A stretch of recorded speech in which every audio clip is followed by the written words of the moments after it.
Hello students, good morning all of you. Today I Rabindra Mohan Mishra from Sri Jagdamba Sanskrit College Batho am taking the class of Shastri first.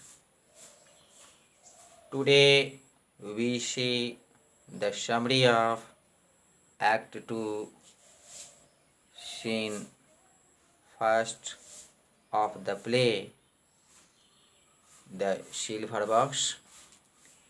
We have seen the summary of Act 3 earlier.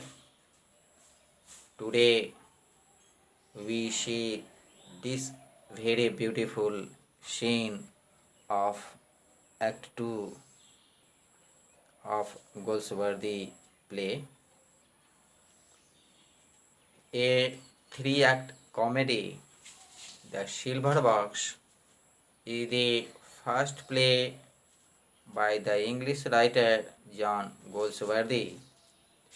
In this play of Goldsworthy, the disappearance of a cigarette box, namely the silver box, leads to a comparison of the behavior of the son of a prosperous politician with that of an unemployed man, and the exposure of attitude of different social classes. In the words of Goldsworthy, his aim was to create such an illusion of actual life passing on the stage as to compel the spectator to pass through an experience of his own, to think and talk and move with the people he sees thinking and talking and moving in front of him. In the John's lodgings, Jones complains to his wife that he is badly treated when he tries to find work. Jones represents the lower strata of society. Goldsworthy deliberately avoids presenting him as model to be followed. In fact, he loads with most revolting vices. He is presented as an incorrigible drunkard, beating his wife and even suspecting her fidelity. He drives her out of home late in the night and then follows her to find out if she has any lovers running after her. Jones drinking while he is the most cause of all his vices is due to his not getting a job in spite of his ceaseless search. He is disgusted not only with rich employers who look at him most scornfully, but also with trade unionists who arrange rallies and demonstrations of hordes of unemployed men and women only to get money out of them. He boasts that he would rather starve than search any more for a job. In the other hand, his wife, Mrs. Jones, is a very meek woman who does not have the spirit even of a louse. She is ill-treated by her husband, who goes to the extent of suspecting her fidelity, yet She does not break with him. She is advised by a maidservant to divorce her husband, but she never thinks along these lines. She is the only person in the play who traces effects to causes. Mrs. Jones is deeply attached to her children. It is most painful to see her working as a charwoman in different houses to support her three children.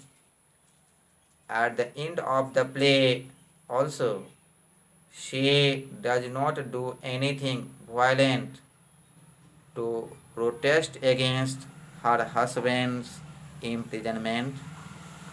The magistrate accused her alone.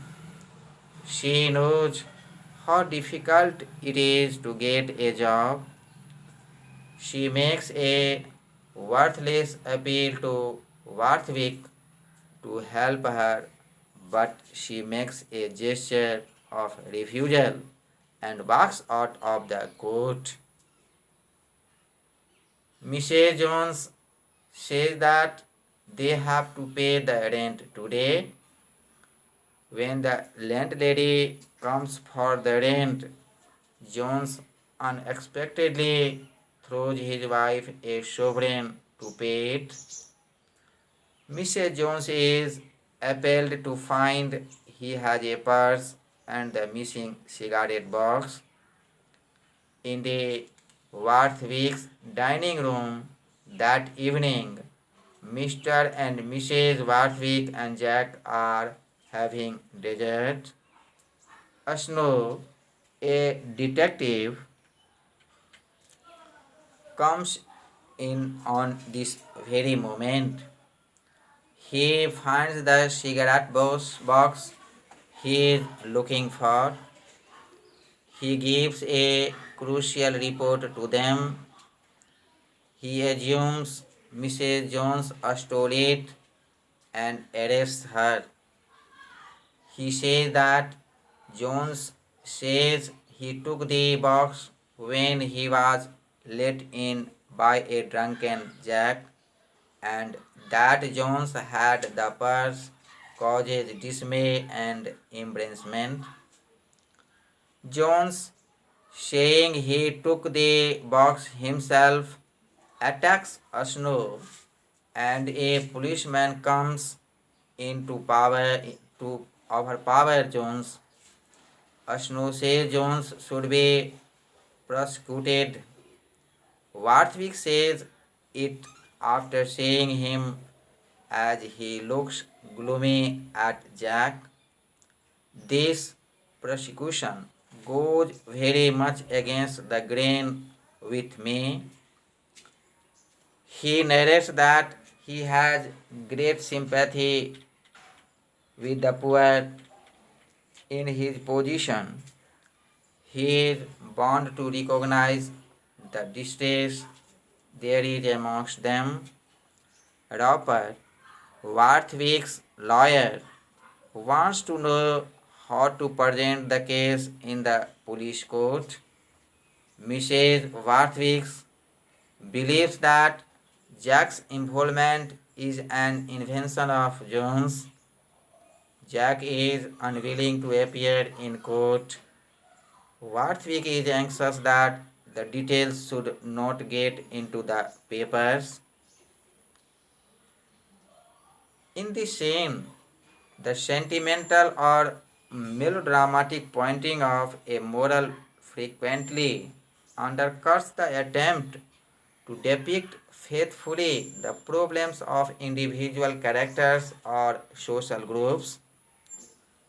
Such a theory of drama attempts two mutually contradictory tasks. First one is the objective, balanced, and impartial depiction of reality, whereas second one is the embodiment of the playwright's subjective, ethical, emotional response in the posing or shaping of a moral aspire of meaning. In this way, Goldsworthy this play, Silver Box, is a secular morality play. His gentlemanly didacticism issues in dramatic sermons that attempts to evoke sympathy and understanding for the human condition and that teach the humanistic creeds of civility, compromise, and fair play. In short, we conclude that this scene is very powerful and display a bitter reality of life. It is a criticism of the English legal system which is based on a distinction between the rich and the poor. In this very scene, however, Goldsworthy successfully combined realistic representations with dramatic presentations of theme. This extract remains historically interesting because it embodies the persecutions of English social and ethical attitude in the early 20th century. This theme is taken up by the playwright in this play, in his play Justice, which shows a man released from prison, not getting a job, and finally committing suicide.